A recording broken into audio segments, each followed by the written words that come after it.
محسوس کریں کہ جس اسلام کو ہم اپنائے ہوئے ہیں اور جس اسلام کے ہم پیروکار ہیں، اس اسلام کو ہم تک پہنچانے کے لیے صحابہ کرام علیہم الرضوان اور رسول اعظم صلی اللہ علیہ وسلم نے کتنی قربانیاں پیش کی ہیں۔ آج جو بے روک ٹوک ہم سجدہ کرتے ہیں، چہرے پہ داڑھی سجائے ہوئے ہیں اور اپنی زندگی کو ہم اللہ عز و جل کے قانون کے مطابق گزارنے کی کوشش کرتے ہیں، اور یہ بھی بڑی آسانی کے ساتھ، تو یہ صدقہ ہے ان قربانیوں کا جو بدر میں دی گئیں، احد میں دی گئیں، خندق میں دی گئیں اور کربلا میں دی گئیں۔ اگر یہ قربانیاں نہ دی جاتی تو اسلام ہم تک نہ پہنچتا،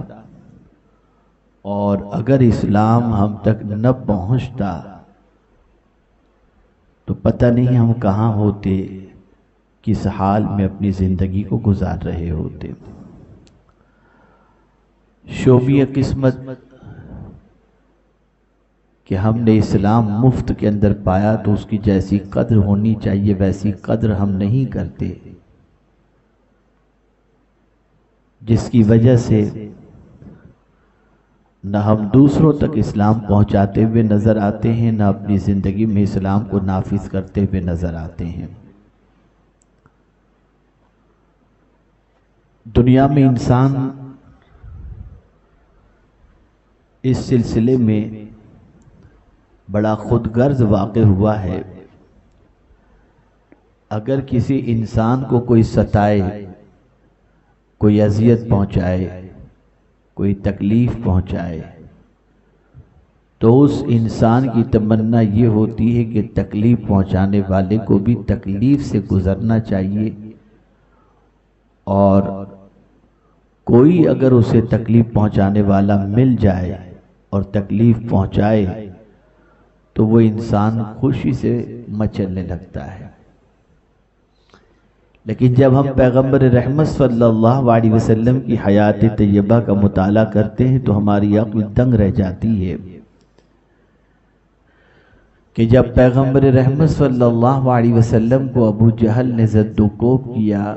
اذیتیں پہنچائیں، تکلیفیں دیں، سید الشہداء سیدنا امیر حمزہ رضی اللہ تعالی عنہ ابھی آغوش اسلام میں قدم نہیں رکھے تھے، شکار کے بڑے شوقین تھے۔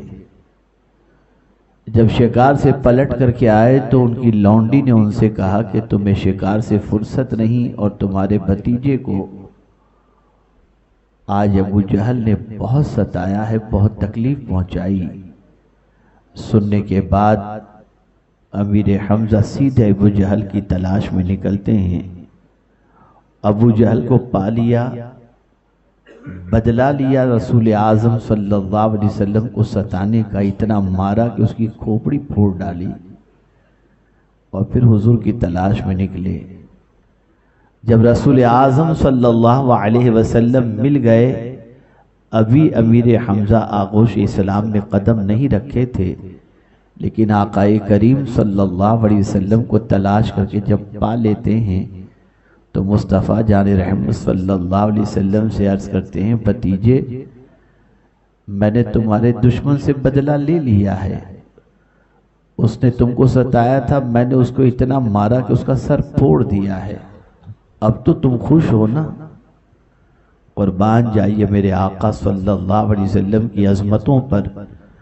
اور رسول رحمت صلی اللہ تعالی علیہ وسلم کے فکر اسلام پر۔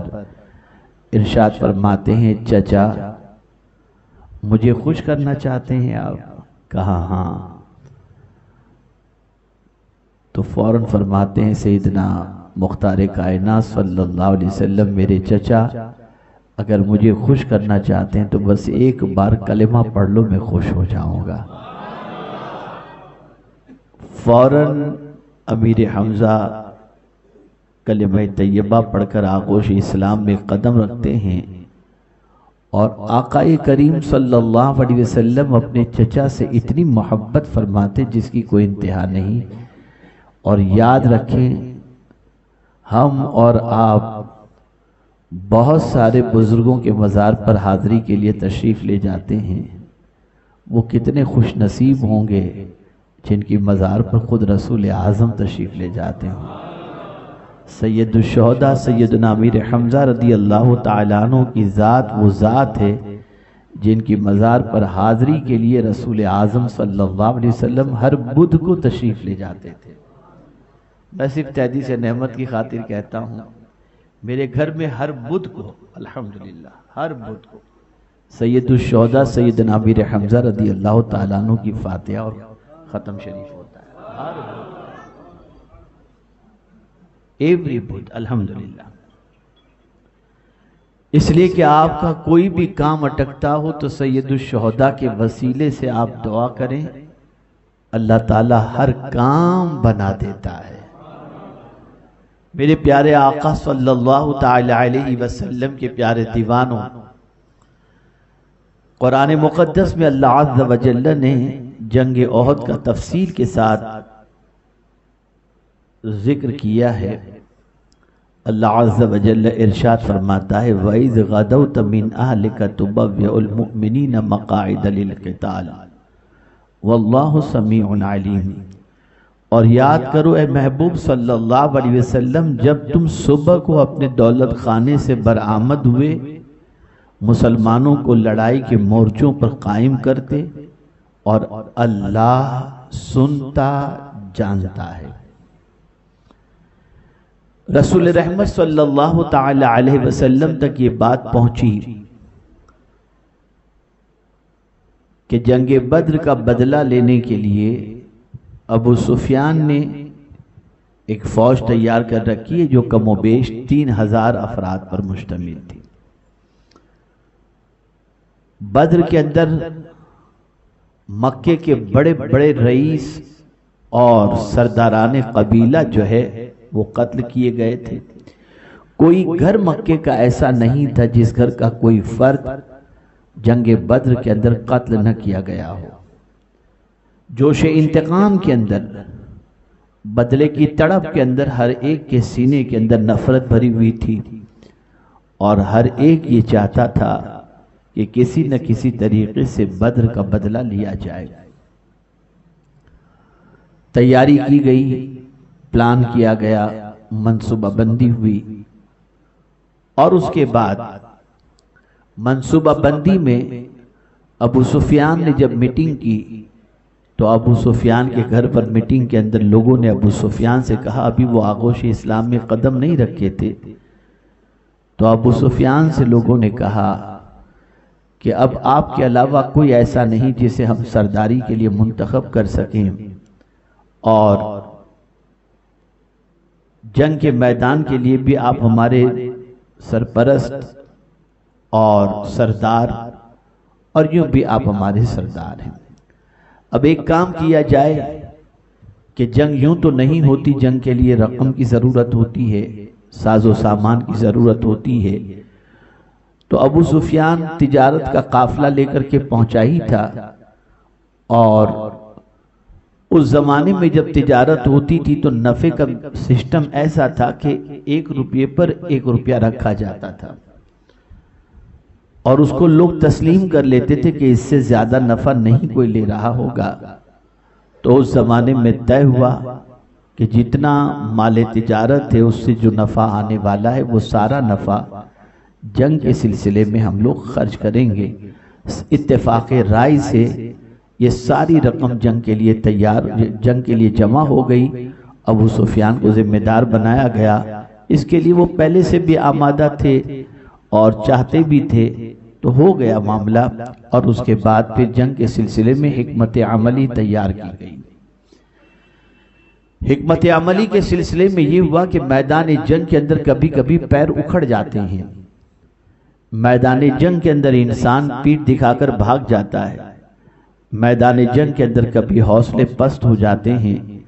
میدان جنگ کے اندر انسان شکست کو دیکھتے ہوئے بھاگنے پر مجبور ہو جاتا ہے۔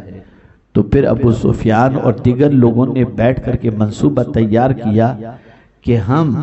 جنگ کے اندر نوجوانوں کے اندر جذبات کو بھڑکانے کے لیے خواتین کو لے کر کے جائیں گے، اور جب عورتیں بھی میدان کے اندر ہوں گی اور جیسے ہی جذبہ سرد پڑے گا تو عورتیں رجز اور عورتیں اشعار پڑھیں گی اور جوانوں کو جوش دلائیں گی، جس کی وجہ سے میدان احد کے اندر ہمارے نوجوان ڈٹ جائیں گے اور مقابلہ کریں گے۔ چنانچہ ایسا ہی ہوا، ایک بڑا لشکر تیار کیا گیا، اسلحے تیار کیے گئے، اونٹوں کی تیاری کی گئی، گھوڑوں کی تیاری کی گئی، اور پورے ساز و سامان کے ساتھ احد کی طرف جانے کے حوالے سے انہوں نے منصوبہ بنا لیا۔ پیغمبر رحمت صلی اللہ تعالی علیہ وسلم تک اطلاع پہنچی کہ ابو سفیان احد کے میدان میں جنگ کرنے کے لیے یہاں سے روانہ ہو رہا ہے، اور اپنے ساتھ 3000 کا لشکر اس نے تیار کر لیا ہے، اور اسلحوں سے لیس ہے۔ رسول اعظم صلی اللہ تعالی علیہ وسلم کوئی بھی کام مختار کائنات اور مختار کل ہونے کے باوجود بھی آقا کریم صلی اللہ علیہ وسلم مشورے کے بغیر کوئی کام نہیں کرتے تھے الا ماشاءاللہ۔ سرکار صلی اللہ علیہ وسلم نے صحابہ کو بلایا،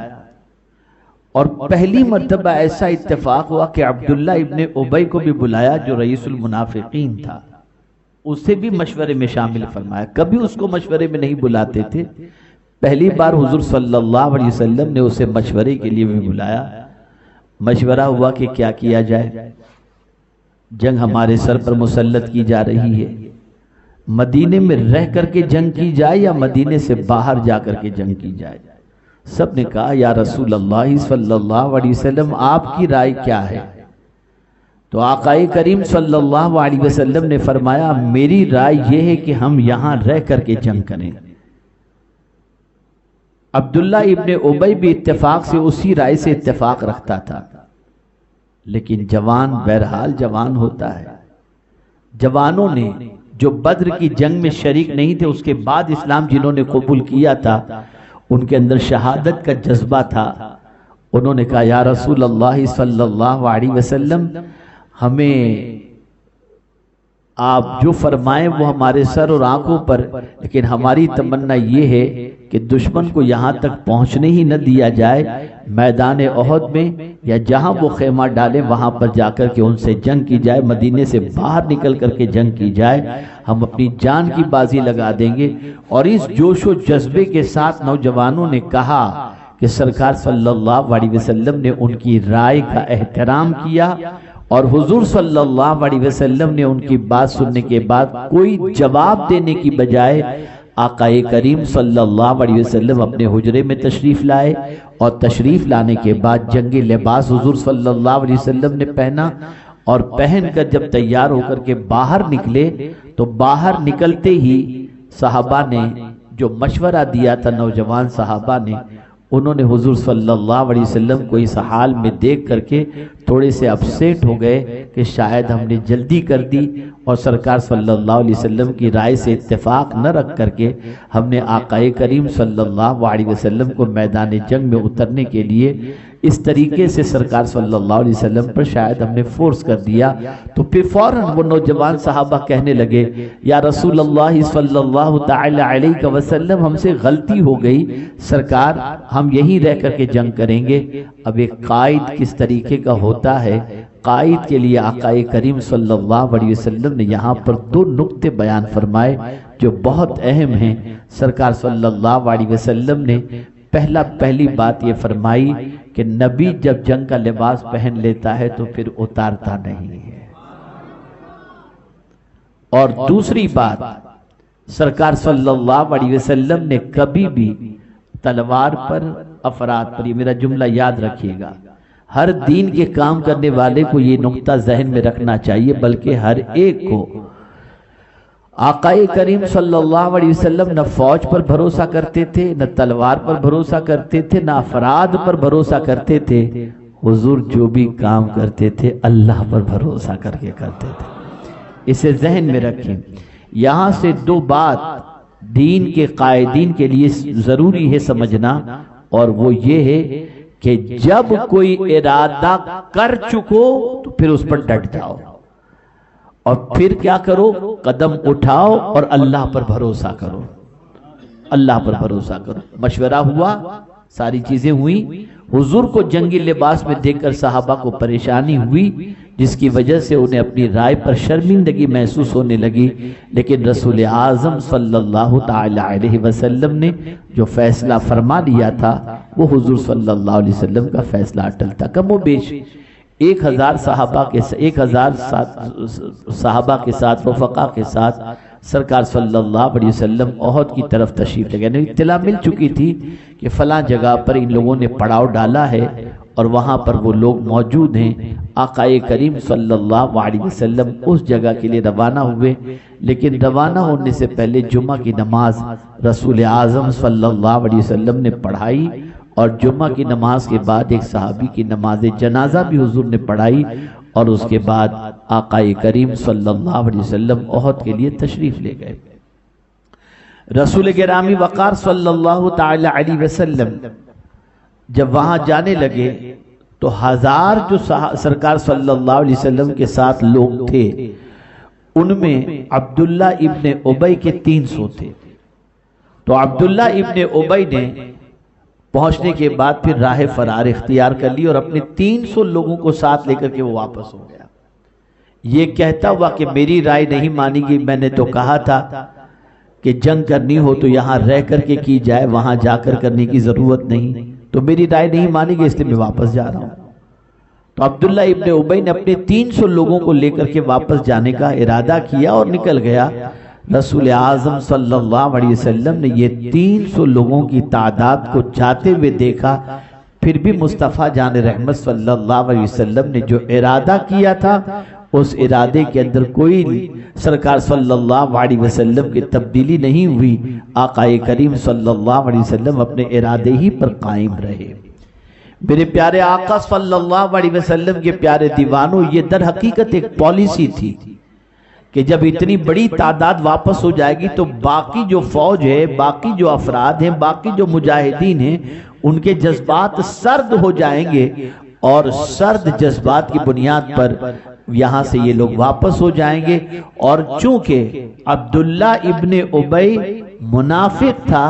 دشمنوں سے بھی ملا ہوا تھا، اور ادھر بھی کہتا تھا کہ میں آپ کے ساتھ ہوں، ان سے کہتا تھا میں آپ کے ساتھ ہوں، تو چونکہ رسول اعظم صلی اللہ علیہ وسلم اس سے واقف تھے، اس لیے آقا کریم صلی اللہ تعالی علیہ وسلم اس کی حرکت سے کم،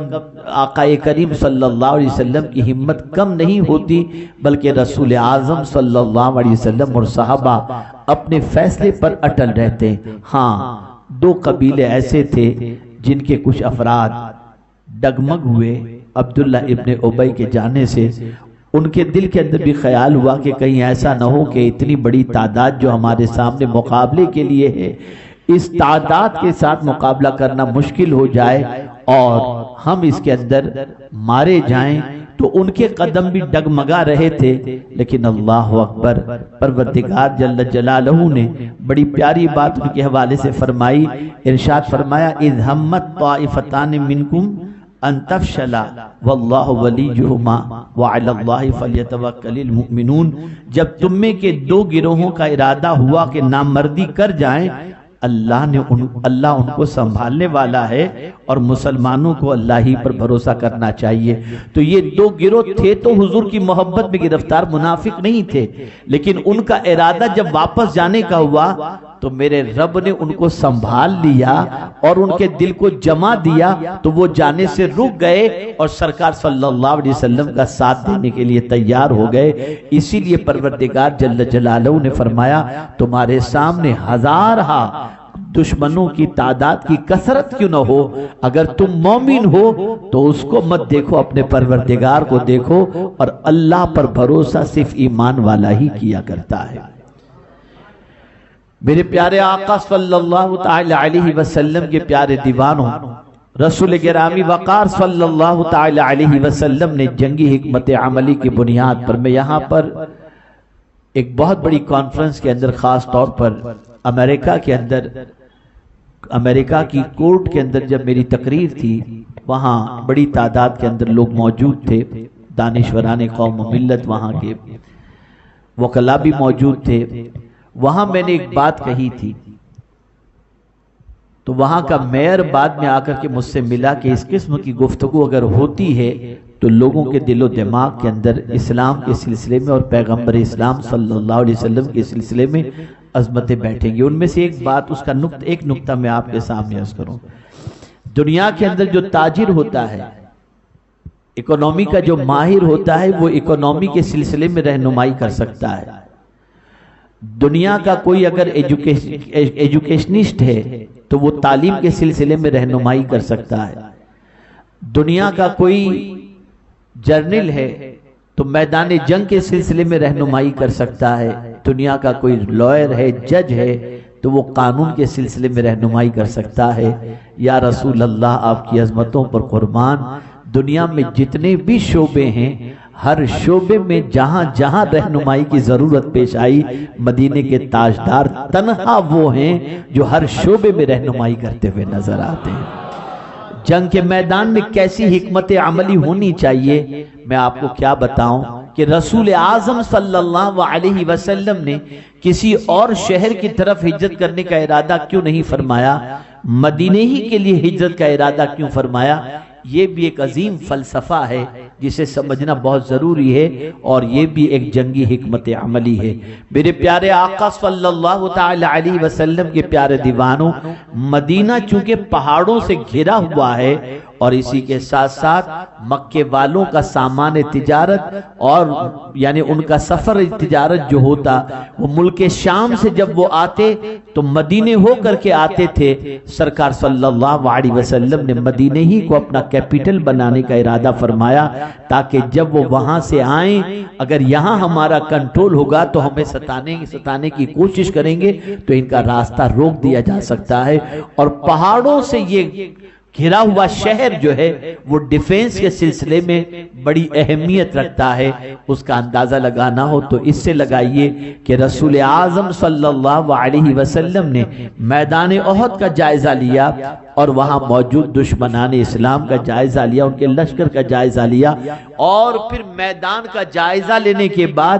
ایک چھوٹا سا پہاڑ نظر آیا۔ سرکار صلی اللہ علیہ وسلم نے وہاں 50 صحابہ کو کھڑا کیا۔ آج بھی جو شہدائے احد کی بارگاہ میں خراج عقیدت پیش کرنے کے لیے جاتے ہیں، وہ اس پہاڑ کو ضرور دیکھتے ہیں، وہاں چڑھتے بھی ہیں۔ یہ وہی پہاڑ ہے جہاں پر سرکار صلی اللہ علیہ وسلم نے 50 اپنے صحابہ کو، تیر انداز کو، ماہرین کو وہاں پر کھڑا کیا، اور ان سے فرمایا جب تک میں نہ کہوں تم یہاں سے اترنا نہیں۔ اس لیے کہ حضور ماہر جنگ بھی تھے، سرکار کو معلوم تھا کہ یہاں، اس لیے پہاڑ کے اوپر ان کو کھڑا کر دیا گیا۔ رسول اعظم صلی اللہ تعالی علیہ وسلم نے دیکھا کہ جنگ تیزی کے ساتھ قریب ہو رہی ہے۔ سرکار صلی اللہ علیہ وسلم نے ارشاد فرمایا، کون ہے تم میں جو میری تلوار کو لے اور اس کا حق ادا کرے؟ کئی صحابہ کھڑے ہوئے، کہا کہ ہم ادا کریں گے، ہم ادا کریں گے، لیکن حضرت ابو دجانہ رضی اللہ تعالیٰ عنہ نے عرض کیا، یا رسول اللہ صلی اللہ تعالی علیہ وسلم، اس تلوار کا حق کیا ہے؟ تو سرکار صلی اللہ علیہ وسلم نے فرمایا، لڑتے لڑتے لڑتے یہ تلوار ٹیڑھی ہو جائے، یہ ہے اس کا حق، اس طریقے سے دشمنوں سے تم مقابلہ کرو۔ تو حضرت ابو دجانہ رضی اللہ تعالیٰ عنہ نے کہا، سرکار میں اس کا حق ادا کرنے کے لیے تیار ہوں۔ اللہ اکبر۔ حضرت ابو دجانہ رضی اللہ تعالیٰ عنہ کے پاس ایک لال رومال ہوتا، وہ اگر اپنے سر پر باندھ لیتے تو لوگ سمجھ جاتے کہ اب دشمنوں کی خیر نہیں ہے۔ انہوں نے اپنا وہ رومال نکالا، سر پر باندھا، اور اس کے بعد اس تلوار کو لے کر کے اس طرح سے میدان میں اترے کہ دشمنوں کی لاشوں کا انبار لگا دیا، اور اس طرح سے لڑتے رہے کہ رسول اعظم صلی اللہ تعالی علیہ وسلم نے جو اس تلوار کا حق ادا کرنے کا حکم دیا تھا، اس تلوار کا انہوں نے حق ادا کیا۔ میں آپ سے ایک بات خاص طور پر عرض کرتا ہوں، آج جو یہ کہا جا رہا ہے کہ مسلمان زوال پذیر ہیں، کئی اسباب کئی علتیں بیان کی جاتی ہیں، لیکن مسلمانوں نے کبھی اپنی تباہی اور بربادی اور کم ہمتی کی وجہ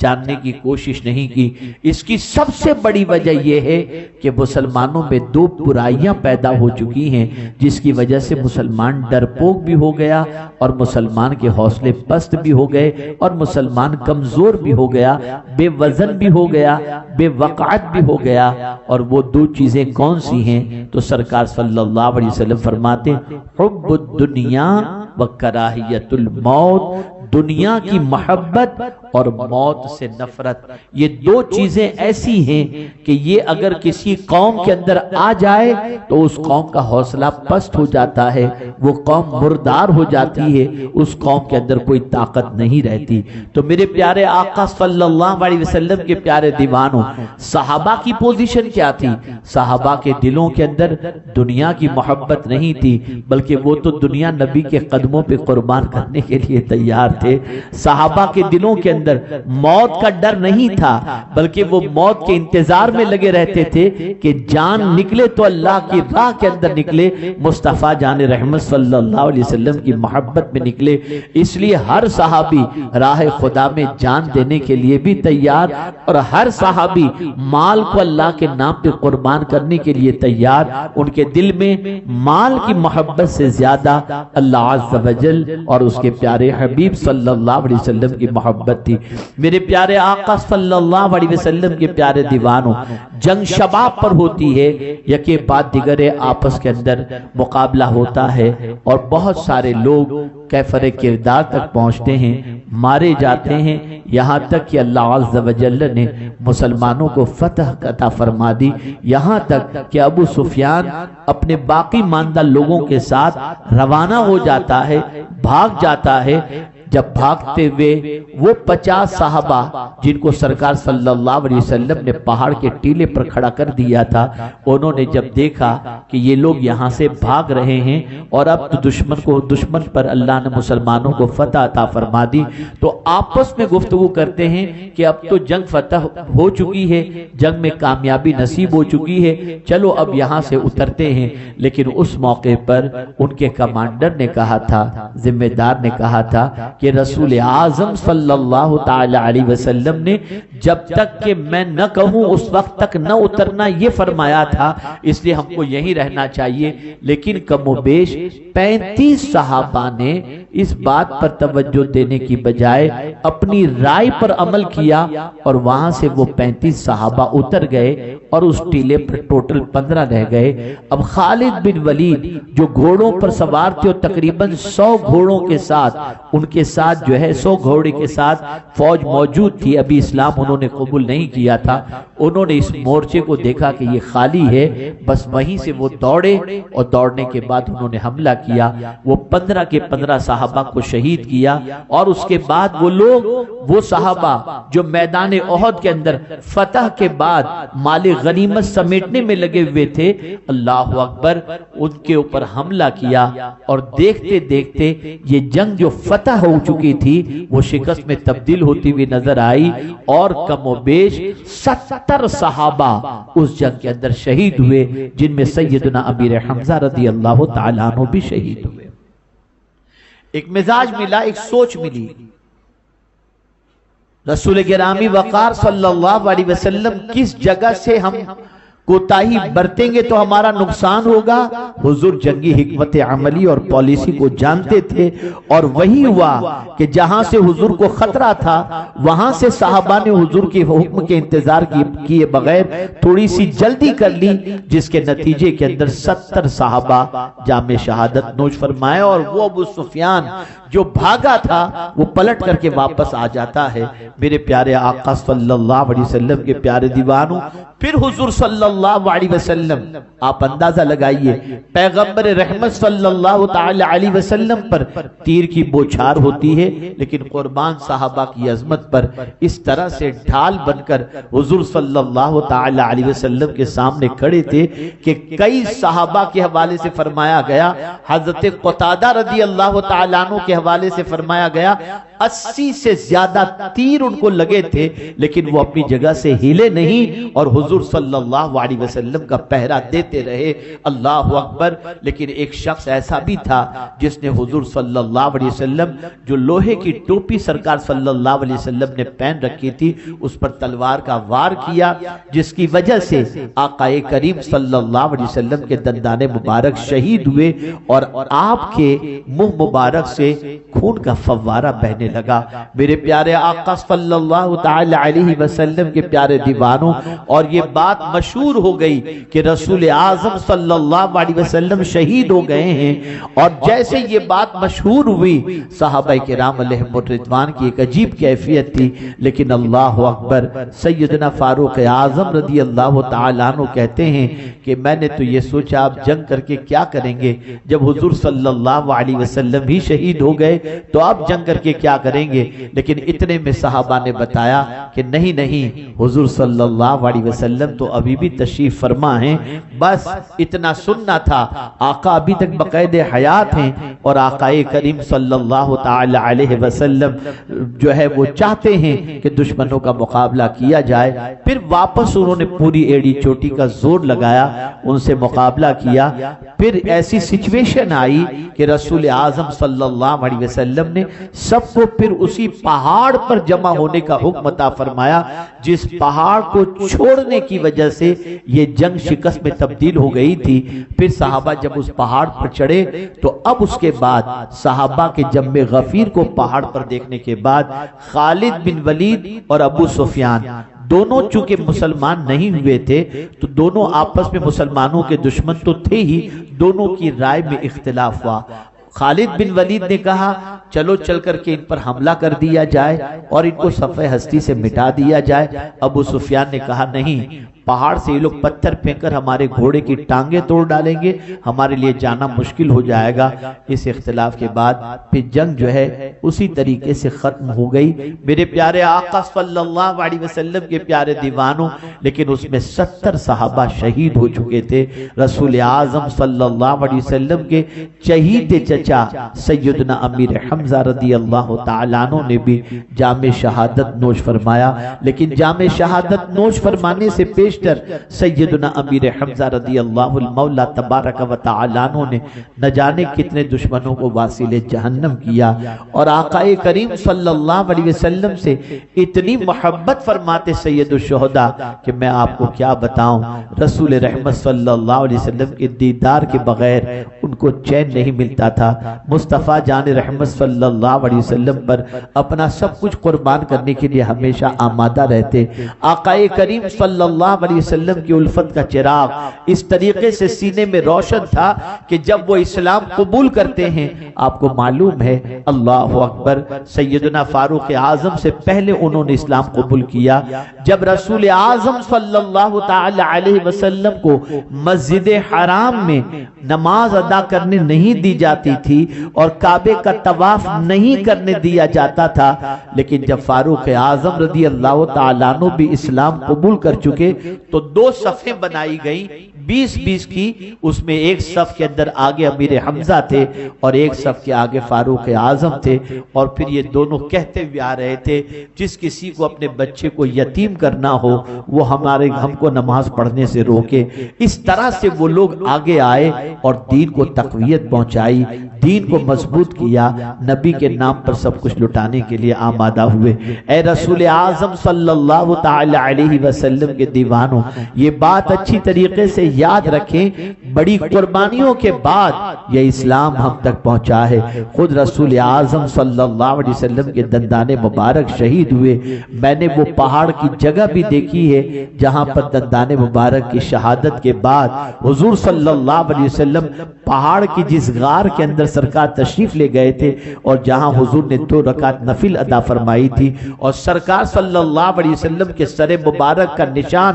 پہاڑ کے اس پتھر پر جو تھا وہ ہم نے اپنے ماتھے کی آنکھوں سے دیکھا ہے، اور وہاں 2 رکعت نماز بھی ہم نے ادا کی ہے۔ اے رسول اعظم صلی اللہ علیہ وسلم کے دیوانوں، میں آپ کو کیا بتاؤں، اللہ اکبر، لاؤ دنیا میں کوئی ایسا محسن و کرم کرنے والا جو ہماری بھلائی کی خاطر پتھر بھی کھائے، گالیاں بھی سنے، تیر کے زخمی بھی برداشت کرے. اگر کوئی ایسی ذات ہے تو صرف مدینے کے تاجدار کی ذات ہے. وہ ہم سے کچھ نہیں چاہتے, وہ صرف ہم سے یہ چاہتے ہیں کہ ہم سیدھے راستے پر چل کر جنت کے مسافر بن جائیں اور جہنم سے بچ جائیں. اس کے لیے سرکار صلی اللہ تعالی علیہ وسلم ہر تکلیف کو جھیل رہے ہیں, ہر پریشانی کو برداشت کر رہے ہیں, ہر مصیبت کو جھیل رہے ہیں, اور سرکار صلی اللہ علیہ وسلم یہی چاہتے ہیں کہ ہم اپنی روش کو بدل ڈالیں اور سیدھے راستے کے مسافر ہو جائیں. میں آپ کو بتاؤں, ایک باپ کو اگر ہماری ذات سے تکلیف پہنچتی ہے تو باپ تھوڑے دن برداشت کرنے کے بعد کہے گا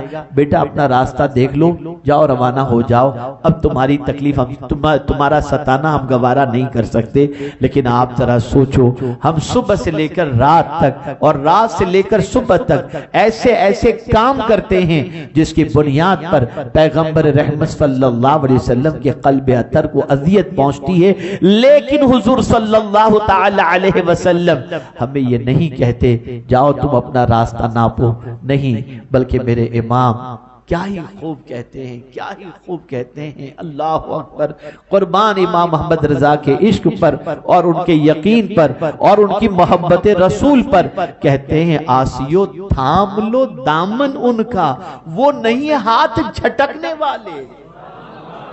باپ ہاتھ جھٹک سکتا ہے, ماں ہاتھ جھٹک سکتی ہے, دوست ہاتھ جھٹک سکتا ہے, لیکن میرے مصطفیٰ ہاتھ چھوڑا نہیں سکتے, ہاتھ تھامے رکھتے ہیں. جیسے ایک بچہ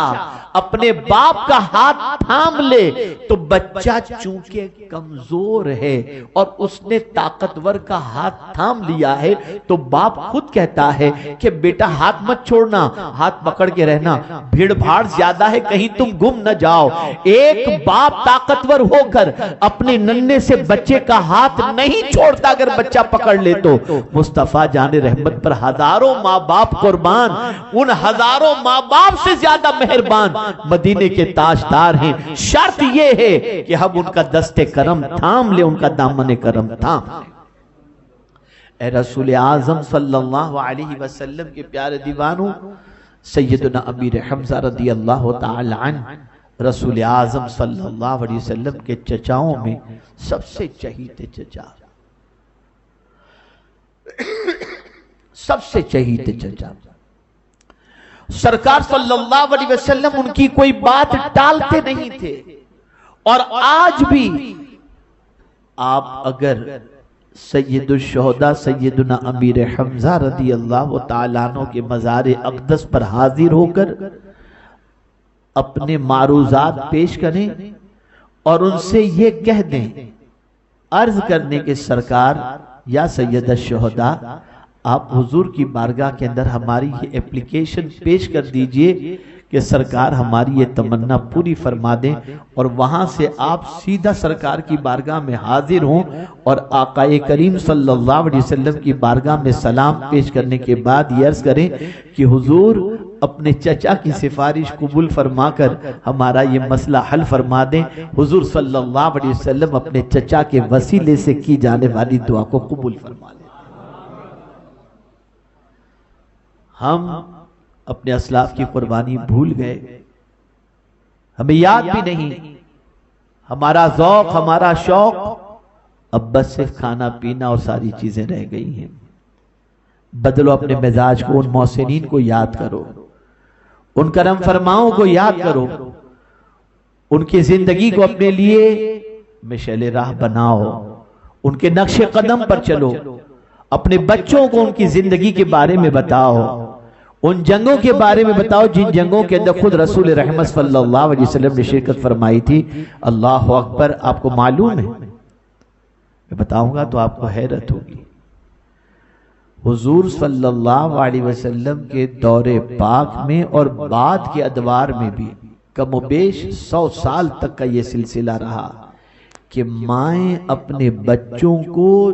حضور صلی اللہ علیہ وسلم کی جنگوں کی داستان اس طرح سے حفظ کراتی تھی جس طرح سے آج کا بچہ, آج کا باپ اپنے بچے کو قرآن حفظ کراتا ہے. یہ ماؤں کی پوزیشن تھی, یہ ماؤں کی پوزیشن تھی. اب تو ماں باپ ڈانسر بنا رہے ہیں, کیا ہو گیا ہے؟ کہاں جا رہے ہیں ہم؟ نہ ہمیں کچھ اسلام کے بارے میں معلوم ہے اور نہ ہم اپنی اولاد تک کوئی اسلام پہنچانے کی کوشش کر رہے ہیں۔ میاں اب تو صرف اسلام زبان پر رہ گیا، ذرا دل میں بھی جھانک کر کے دیکھو، دل میں جھانک کر کے دیکھو کہاں ہے اسلام۔ میں نے ابھی گزشتہ جمعہ سے پیوستہ جمعہ کو میں نے اسلام کے بارے میں گفتگو کی اور کہا یہ ہے اسلام۔ بس اسی کا ایک واقعہ عرض کر کے میں اپنی گفتگو کو ختم کرتا ہوں۔ وقت 10:30 تک کا تھا لیکن 4 منٹ زیادہ ہو گئے ہیں، اور 4-5 منٹ میں لے لوں، کوئی پیغام آپ کی سماعتوں کے حوالے ہو جائے، شاید اس پر عمل کرنے کے بعد زندگی میں انقلاب پیدا ہو سکے۔ دیکھیں آپ، فضالہ ابھی آغوش اسلام میں قدم نہیں رکھے، لیکن اس کی عادت تھی کعبے کے طواف کی۔ دور جاہلیت میں بھی لوگ کعبے کا طواف کرتے تھے،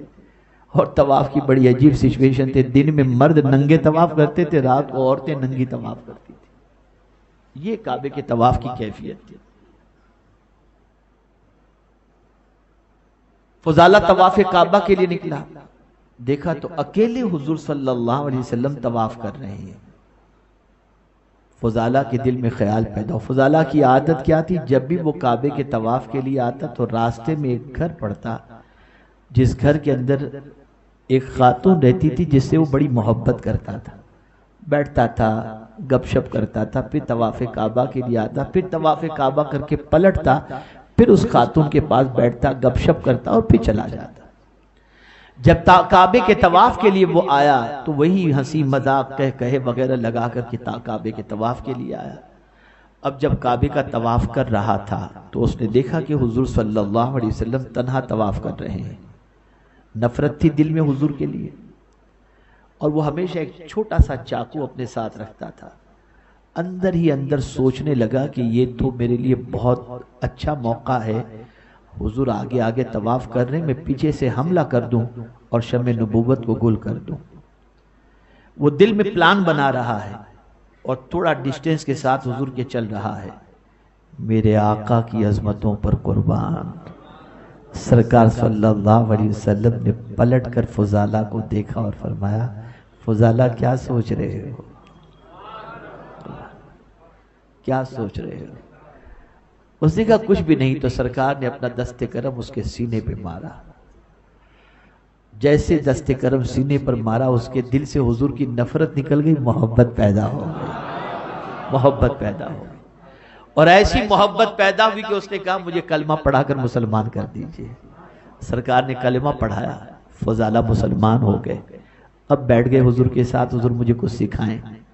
سرکار صلی اللہ علیہ وسلم نے دین کی کچھ باتیں سکھائیں، آپ کو بھی سکھائی جاتی ہیں۔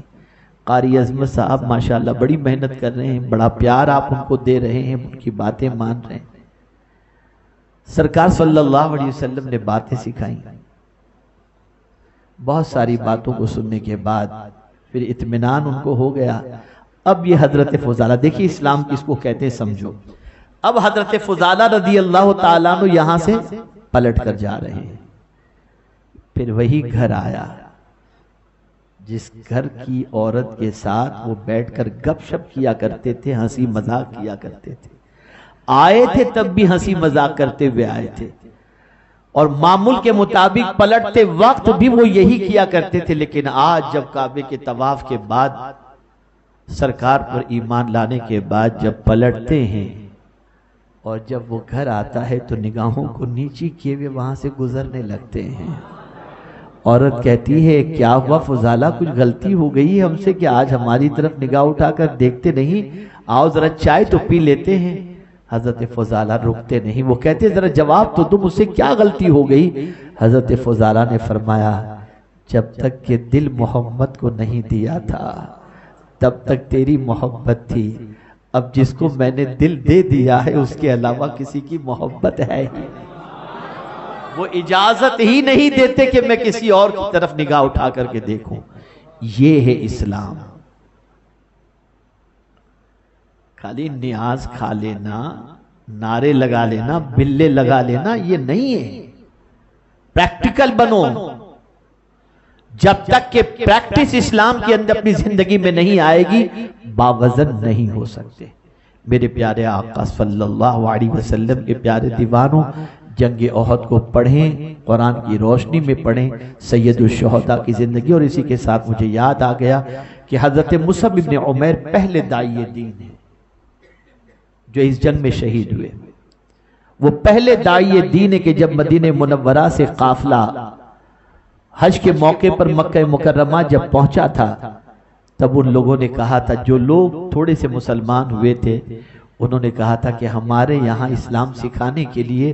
یا رسول اللہ صلی اللہ علیہ وسلم کسی کو بھیجیں جو آئے اور ہمیں اسلام سکھائے۔ تو سرکار صلی اللہ علیہ وسلم نے پہلا مبلغ مکہ مکرمہ سے مدینہ منورہ کے لیے جو بھیجا تھا وہ حضرت مصعب بن عمیر رضی اللہ تعالیٰ عنہ تھے، جنہوں نے ایک سال میں 40 کے قریب لوگوں کو آغوش اسلام کے اندر آنے پر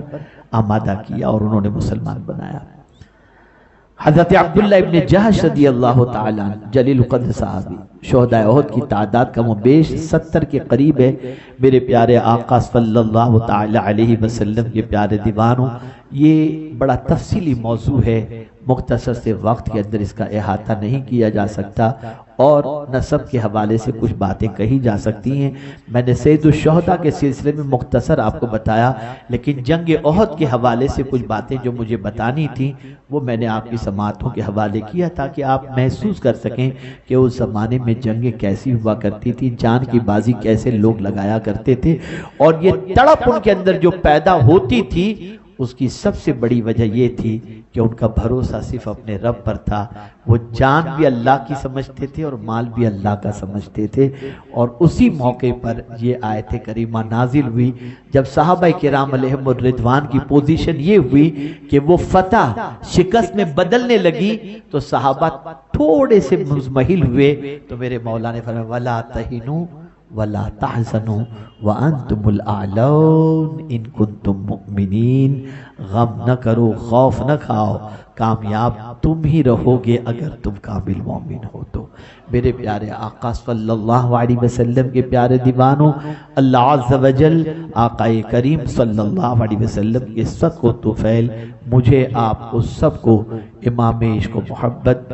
نے جو سیدنا امیر حمزہ رضی اللہ تعالی عنہ اور رسول اعظم صلی اللہ علیہ وسلم اور صحابہ اور اہل بیت کی جو محبت پلائی ہے، اس محبت کے جام کو پینے کے بعد اس میں مست رہنے کی توفیق عطا فرمائے۔